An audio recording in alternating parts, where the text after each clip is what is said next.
Picture this. You just dropped $1.3 million on a gorgeous, historic home in the idyllic, super affluent town of Westfield, New Jersey. It's the kind of place known for its pristine tree-lined streets and killer schools.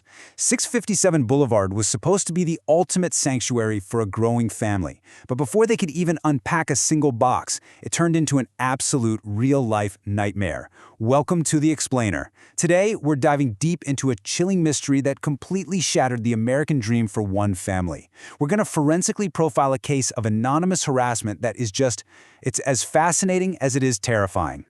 Just listen to this warning for a second. Do you need to fill the house with the young blood I requested? Better for me. I mean, wow. Let that sink in. This wasn't pulled from some cheesy horror movie script. This was a very real line typed out in a letter addressed to Derek and Maria Broaddus just days after they closed on their dream home in June 2014. And they had 3 young kids, all under the age of 10. So you can imagine the absolute dread they must have felt. What started out as a seemingly polite welcome to the neighborhood just instantly escalated into a direct, highly specific threat.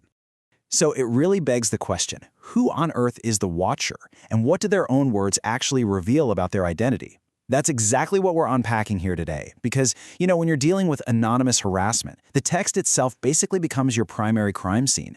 We're going to dig into the psychological and linguistic patterns left behind to see what kind of profile emerges from the culprit. And a little later, we'll even stack this up against a couple of other really famous stalking events, like the Circleville letters and the Jerry Rice harassment case, to see what fits and, maybe more importantly, what doesn't. Right from the jump, the author established this incredibly chilling timeline. In that very first letter, which showed up around June 4th, 2014, the writer claimed a deeply rooted generational obsession with 657 Boulevard. They basically wrote that their grandfather watched the house back in the 1920s, their father watched it in the 1960s, and now, as the house was hitting its 110th birthday, they had been put in charge of watching and waiting. It sets up this totally bizarre, pseudo-spiritual, almost supernatural guardianship over the property. But the Watcher wasn't just sitting back admiring the architecture. A later letter contained this genuinely horrifying warning about the kids playing in the basement. If you were upstairs, you would never hear them scream. The writer was proving, without a doubt, that they were actively surveilling the family. They knew the kids' nicknames. They knew their birth order. They even asked about the quote-unquote artist in the family after spotting an easel on an enclosed sun porch that was literally hidden from the street. Because of veiled threats exactly like this, the Broaddus family completely halted their renovations. They never actually moved their kids into the house. Totally desperate for answers, the family brought in the heavy hitters. They hired former FBI agent Robert Lenahan to do a forensic risk assessment on the letters, and the linguistic clues he pulled from the text are fascinating. He figured the writer was probably an older individual, partly because they double-spaced after periods, that classic old-school typewriter habit. The vocabulary suggested they were a voracious reader. But here is the crazy part. Lenahan noted the writing style didn't seem very masculine, which is a huge clue because police actually found female DNA on the sealed envelopes later on. Plus, the linguistic profile pointed to someone who is just deeply, deeply resentful of wealthy people, particularly new money. And this brilliantly illustrates the psychological dissonance we're seeing in the text. On one hand, the Watcher uses this eloquent, highly literary vocabulary, right? The letters are dramatic, they're theatrical, and honestly, they're incredibly well written. But then, on the exact same page, the text is just full of erratic formatting and chaotic typos.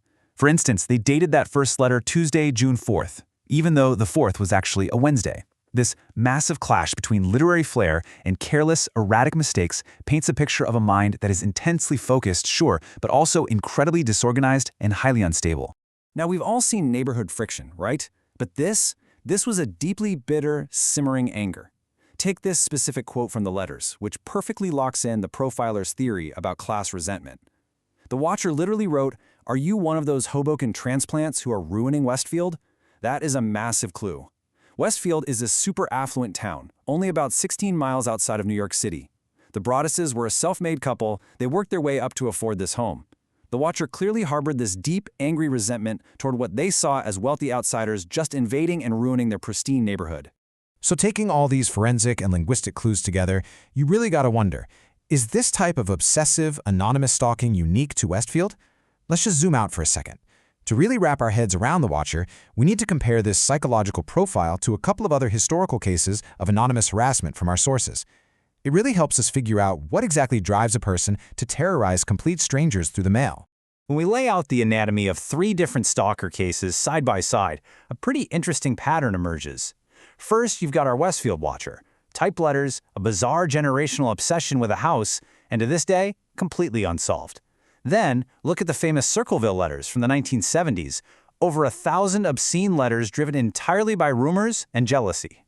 And finally, the San Diego stalker case from 2011, where a woman mailed letters to 8,000 neighbors purely out of revenge for being outbid on a house. The methods are super similar, anonymous, relentless mailings, but the motives are just wildly different. Let's look a little closer at those other 2. Okay, the 1976 Circleville case is just a wild story. An entire community in Ohio was terrorized by letters that were exposing local rumors, alleged affairs, and just incredibly obscene details. Unlike the Watcher, investigators here leaned heavily on handwriting analysis to get a profile, and it actually led to an attempted murder conviction for a man named Paul Freshour. But get this, the letters somehow continued even while he was locked up in prison. It just goes to show that these obsessive letter-writing campaigns can sometimes involve much deeper community secrets or even multiple copycat actors operating in the shadows. And moving over to the San Diego stalker case, we see a totally stark contrast in motives. While the Watcher claimed this murky, pseudo-spiritual attachment to the walls of 657 Boulevard, the San Diego case was just pure, unadulterated vengeance. A man named Jerry Rice bought a home, and suddenly 8,000 of his neighbors got letters and online ads were posted basically trying to ruin his life. It turned out a 53-year-old woman named Kathy Rowe was behind the whole shebang simply because she was enraged that she got outbid on the property. Makes you wonder, doesn't it? Was the Watcher just a disgruntled buyer hiding behind a spooky ghost story? Let's pull this investigation back to Westfield and look at the primary suspects and theories the police actually dug into. One early theory zeroed in on the Langford family, who lived right next door. I mean, they had a direct, perfect vantage point of the house, but they were eventually cleared by that female DNA found on the envelopes. Then there's the theory we just touched on, a disgruntled buyer who lost the bidding war and wanted payback. And finally, we have to talk about the most controversial theory of them all, the hoax theory. This is where the local neighborhood rumor mill just went into absolute overdrive. Some people in the community firmly believe the Broaddus family faked the letters themselves.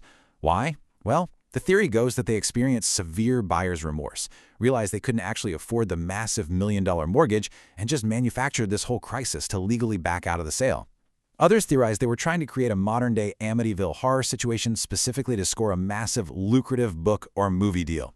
But if we step back and look at the facts impartially, the evidence heavily contradicts the hoax theory. First off, the previous owners, the Woods family, confirmed they also received a Watcher letter before the house was even sold to the Broadduses. Second, faking a haunting for a media deal? That is a massive, unguaranteed gamble. Third, the family spent hundreds of thousands of dollars out of pocket on private investigators, FBI profilers, and high-end security systems. And lastly, they continued to pay a mortgage and over $100,000 in property taxes for a house they never once stepped foot in to live.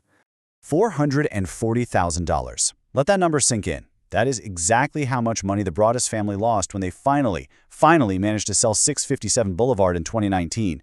They bought it for $1.3 million and eventually just practically gave it away for $959,360 to a young couple.